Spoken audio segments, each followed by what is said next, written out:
अस्सलाम वालेकुम and welcome to CCM academia. Dear students, उम्मीद करता हूँ आप सब हैरो ऑफिस से होंगे। आज का जो हमारा टॉपिक है लाहौर बोर्ड से है, क्लास 9th है, यूनिट नंबर 6 है जिसका नाम है the value of time. Means ये एक बहुत बड़ा मॉरल लेसन है।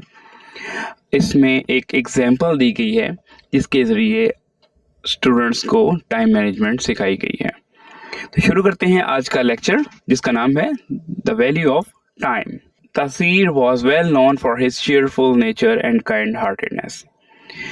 तासीर अपनी खुश मिजाज नेचर या ये कह सकते हैं खुश मिजाजी और नरम दिली की वजह से बहुत मशहूर था। He was adored by all, सब इसे बहुत पसंद करते थे।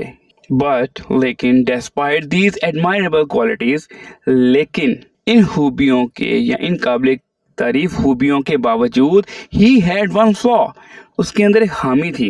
वो क्या थी? And that was his time management. क्या था जी? वक़्त की नाकिस मनसूबाबंदी। देखिए ये सीधी सी बात है, जो वक्त की कदर नहीं करते दुनिया के नाकाम तरीन लोगों में उनका शुमार होता है। He was terrible at management his time, मतलब वो अपने वक्त के इंतजाम में बहुत कमज़ोर था। तासीर often found himself procrastinating, वो अक्सर कामों को मुअख्खर कर दिया करता था या कामों में ताख़ीर किया करता था। जब काम को ताख़ीर से किया जाता है तो फिर वो काम करने का दिल भी नहीं करता और दूसरे नंबर पे जो है वो काम जो है बिगड़ भी जाता है।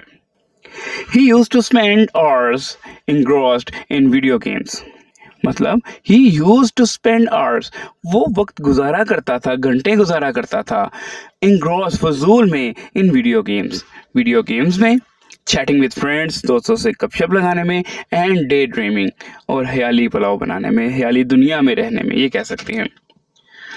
All while his school work and chores piled up, मतलब इससे क्या होता था? All his school work, उसका तमाम का तमाम जो स्कूल का काम था और घरेलू काम जो थे वो इकट्ठे हो जाते थे, piled up हो जाते थे, ढेर लग जाता था।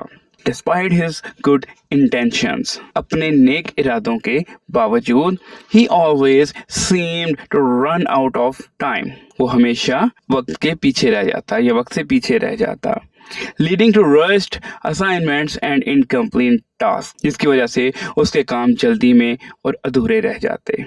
मतलब वो जल्दी जल्दी काम करने की कोशिश करता जिससे उसका नुकसान क्या होता? काम अधूरे छोड़ के वो आगे की तरफ मूव कर जाता। His teachers were greatly concerned about him, उसके जो उस्ताज़ा थे वो भी उसके लिए बहुत ज़्यादा फिक्रमंद थे, परेशान थे। And his parents were also perpetually worried, और उसके वालिदैन भी जो थे perpetually मुस्तकिल परेशान थे। But तासीर wasn't ready to change his way at all, हरगिज़, मतलब तासीर तैयार ही नहीं था to change his ways, कि अपने अंदाज अपने तौर तरीके चेंज करे किसी भी सूरत में। One day, एक दिन, his grandfather, who was a wise old man, जो एक दाना या अक्लमंद बूढ़े शख्स थे या बूढ़े इंसान थे, noticed, परखा, देखा, his struggle, उसकी मेहनत को भांप लिया, ये कह सकते हैं उसकी मेहनत को भांप लिया। He decided to impart a valuable lesson, उन्होंने एक सबक आमूज तजर्बा देने का फैसला कर लिया। He specially invited तासीर to his house, उन्होंने उसे खास तौर पर अपने घर बुलाया, मतलब तासीर को खास तौर पर अपने घर बुलाया। तासीर was warmly greeted by his grandfather, तासीर को बड़ी गर्मजोशी के साथ खुशामदीद कहा गया। किसकी तरफ से? उसके दादा की तरफ से, या ये कह सकते हैं उसके दादा ने उसको गर्मजोशी के साथ इस्तकबाल किया। He led him to the kitchen table, वो उसे बावर्ची खाने की मेज पर ले गए। There was an empty glass jar, वहाँ पर क्या था? शीशे का एक खाली जार पड़ा हुआ था। And a basket, और एक टोकरी थी filled with big rocks, जिसमें बड़ी बड़े पत्थर थे। Pebbles, छोटी छोटी कंकरियाँ थी। And sand, और रेत पड़ी हुई थी। तासीर लुक्ड इंट्रिग्ड, हैरान होकर देखा, मतलब तजस्सुस से देखा तासीर ने उसको। Taseer, I want you to fill this jar, मतलब दादा जो हैं तासीर से कहते हैं कि मैं चाहता हूँ कि तुम इस जार को भर दो with everything in the basket, जो टोकरी में जो कुछ पड़ा है ना, जो रेत है, जो बड़े बड़े रॉक्स हैं या जो पेबल्स हैं, उस सब से इसको भर दो। हिज ग्रैंडफादर इंस्ट्रक्टेड, वही उसके दादा ने उसको हुक्म दिया। तासीर eagerly began by pouring the sand into the jar. तासीर ने बेचैनी के साथ पुरजोश होकर उस जार को रेत से भरना शुरू कर दिया, फॉलोड बाय द पेबल्स, और उसके बाद फिर छोटी छोटी कंकरियां जो हैं, पत्थर जो हैं वो भरने शुरू कर दिए। When he tried to fit the big rocks in, they wouldn't fit. मतलब जब उसने बड़े पत्थरों को उसके अंदर समाने की कोशिश की, फिट नहीं हो सके, मतलब वो जगह ही नहीं बन सकी उनकी। तासीर frowned, तासीर ने तेवरी चढ़ाई, and looked at his grandfather, और फिर उसने अपने दादा की तरफ देखा। ही वॉज पजल्ड, मतलब वो परेशान है, वो उलझन में पड़ गया कि मतलब रेत तो डाल दी है, कंकरियां भी डाल दी हैं, लेकिन ये रॉक्स जो हैं ये नहीं उसे डाले जा रहे, उस जार के अंदर आ ही नहीं रहे, समा ही नहीं रहे। Let me show you something, मैं तुम्हें कुछ दिखाना चाहता हूँ। Grandfather replied with a smile, दादा ने मुस्कुराकर जवाब दिया। ही एम्प्टीड द जार, उन्होंने उस जार को खाली किया, and methodically placed the jar placed the large rocks inside first, मतलब उन्होंने क्या, अपनी जहानत इस्तेमाल की और उस जार के अंदर पहले बड़े बड़े पत्थर रखने शुरू कर दिए। Later he added the pebbles, बाद में उन्होंने कंकरियां रखी, which fit in the spaces between the rocks, जो कि पत्थरों के, जो बड़े बड़े पत्थर थे उनके दरमियान जो हला थे ना, उन कंकरियों से उन हला को फिल कर दिया। फिर क्या किया? Finally he poured the sand, और फिर उन्होंने वो रेत जो थी वो उल्टा दी, which filled the gaps, जिसने उस खाली जगह को पूरा कर दिया, left by the pebbles, जो कंकरियों से जो खाली जगह रह गई थी उस रेत ने उनको फिल कर दिया। To Tasir's amazement, everything fitted perfectly. तासीर हैरान रह गया कि सब चीजें बिल्कुल फिट आ गई हैं। How? दादा कहते हैं, तासीर, दिस जार रिप्रेजेंट्स यू, ये जो जार है ना ये आपकी नुमाइंदगी कर रहा है, ये आपको जाहिर कर रहा है, एंड योर टाइम, और आपके वक्त को जाहिर कर रहा है। हिज ग्रैंडफादर एलुसिडेटेड, उसके दादा ने वाजिया किया, समझाया उसको। The big rocks are significant things in your life, जो बड़े पत्थर हैं ये अलामत हैं, ये अलामती चीजें हैं इन योर लाइफ, तुम्हारी जिंदगी में। Like your school, family and health, जैसा कि आपका स्कूल है, आपका घर है और आपकी सेहत है। The pebbles are other priorities, जो पत्थर है ना, छोटी कंकरियां, वो दूसरी तरजीहात हैं। Like your hobbies and friendships, जैसा कि आपका मशगला है और या आपकी दोस्तियां जो हैं। The sand represents the small trivial things, जो रेत है ना वो छोटी मोटी चीजें, बहुत ही मामूली चीजें उसके बारे में बता रही है। If you fill your time, अगर तुम अपना वक़्त with the small stuff first, अगर छोटी छोटी चीज़ों के साथ अपने वक्त को इस्तेमाल करोगे, you will never have room for the important things, तो फिर तुम्हारे पास जो अहम काम है उसके लिए वक़्त नहीं होगा, उसके लिए स्पेस नहीं रहेगी।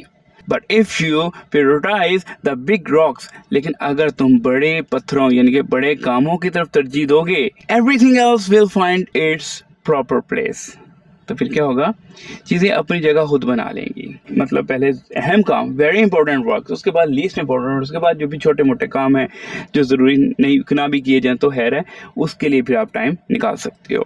ही told Taseer to understand the value of time, दादा ने उसे वक्त की कदर समझाई, कि मतलब उनको बताया कि वक्त की कदर को जानो।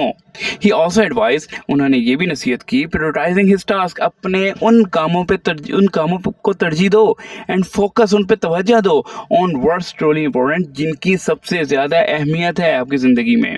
He helped him make a schedule, उन्होंने मतलब दादा ने तासीर की मदद की शेड्यूल बनाने में, एक फहरिस्त बनाने में। Setting aside time for his school work, जिसमें स्कूल का काम करना था, चोर्स थे एंड फैमिली एक्टिविटीज़। मतलब बता दिया कि इस टाइम पे आपने ये करना है, इस टाइम पे इतने घंटे में आपने ये करना है। मतलब पूरा का पूरा एक शेड्यूल तरतीब दे दिया ताकि उसकी ज़िंदगी जो है वो बेहतर हो सके। The grandfather also allocated time for his hobbies and relaxation. दादा ने मुकर्रर कर दिया, इनके लिए भी मुकर्रर कर दिया कि इनके लिए फॉर हिज हॉबीज़, अपने मशगलों के लिए और आराम करने के लिए, but only after big task had been completed, लेकिन तब जब बड़े काम मुकम्मल कर लिए जाएं या मुकम्मल हो जाएं। एट फर्स्ट, शुरू में तो इट वॉज चैलेंजिंग फॉर तासीर, शुरू में तो ये तासीर के लिए बहुत ज़्यादा मुश्किल था। He was putting of important task, कि वो क्या कर रहा था, वो ज़रूरी कामों को टाल रहा था। And indulging in immediate gratification, और क्या था, वो अपने आप को इंडल्ज कर रहा था, मसरूफ़ कर रहा था उन कामों के लिए जो जल्दी हो जाते थे, या वो फौरी तस्कीन की खातिर अहम कामों को टाल देता था, ये कह सकते हैं। हाउएवर, ताहम, हिज प्रैक्टिस एंड डिटर्मिनेशन, उसकी जो मशक है और उसका जो इरादा अज़म है, he started to see improvement, उसने बेहतरी महसूस करना शुरू कर दी। He felt more in control of his time, मतलब उसने अपने वक्त पर ज़्यादा काबू पाना शुरू कर दिया। And less stressed about deadlines, और उसकी क्या हुआ, फिक्र ही ख़त्म हो गई डेडलाइंस की तरह। मतलब होता है ना, होमवर्क मिला है आपको कि आपने 2 दिन के अंदर ये असाइनमेंट जमा करवानी है या 1 हफ्ते के अंदर ये काम करना है। तो जब तासीर ने ये सीख लिया कि किस तरह से टाइम मैनेजमेंट होती है, तो उसके लिए भी ये टेंशन भी ख़त्म हो गई, क्योंकि मुकर्ररा वक्त आ गया है और मेरा अभी तक काम मुकम्मल नहीं हुआ। मतलब ये इन सब चीज़ों से उसकी जान छूट गई। हिज ग्रेड्स इम्प्रूव्ड, उसके जो ग्रेड्स थे, उसका जो दर्जे थे वो बुलंद होने लग गए, मतलब मार्क्स अच्छे आने लगे। And he had more time to spend with his family and friends, तो उसके पास और ज़्यादा वक्त बन गया कि वो अपने दोस्तों के साथ, अपने रिश्तेदारों के साथ, अपने घर वालों के साथ टाइम गुजार सके। वन डे, एक दिन, तासीर टीचर आस्क्ड हिम, एक दिन तासीर की टीचर ने उससे पूछा, टू शेयर हिज सीक्रेट, कि अपना राज जो है वो हमसे शेयर करें, of managing his time so well, कि किस तरह से वक्त को जो है अच्छे तरीके से का इंतज़ाम किया है। हमारे साथ भी जो है ना राज जो है वो हमें भी राज बताओ। तासीर प्राउडली टोल्ड द स्टोरी, फखरिया अंदाज में वो कहानी बताई, ऑफ द जार, उस जार के मुतालिक, रॉक्स, पत्थरों के मुतालिक, पेबल्स, कंकरियों के मुतालिक, एंड द सैंड, और रेत के मुतालिक। हिज क्लासमेट्स लिसनड इंटेंटली, उसके जो क्लास फेलोज थे, जो हम क्लास थे, उन्होंने बड़े ध्यान से सुना। एंड मैनी ऑफ देम, और बहुत सौ ने डिसाइडेड, फैसला किया, to try the same approach themselves, कि वो भी यही काम, यही इस तरीके को अपनाएंगे ताकि अब उनकी ज़िंदगी में भी टाइम मैनेजमेंट हो सके। तासीर्स न्यू फाउंड टाइम मैनेजमेंट, तासीर का जो नया अंदाज था वक्त को ठीक करने में, वक्त मैनेज यानी कि टाइम मैनेजमेंट का जो अंदाज था, स्किल्स, उसकी जो उसमें जो महारत थी, also had a positive impact, इसका मस्बत असर भी पड़ा ऑन हिज रिलेशनशिप्स, उसके ताल्लुकात में। मतलब उसने इस तरह से अपना टाइम मैनेजमेंट सीख लिया कि वो सबको वक्त भी देता था, पढ़ाई को भी देता था, हर इंपॉर्टेंट टास्क को पहले लेके चलता था। और फिर क्या हुआ, उसके दोस्ती भी खराब नहीं हुई, रिश्तेदारियों में भी, मतलब घर में भी उसके ताल्लुकात खराब नहीं हुए।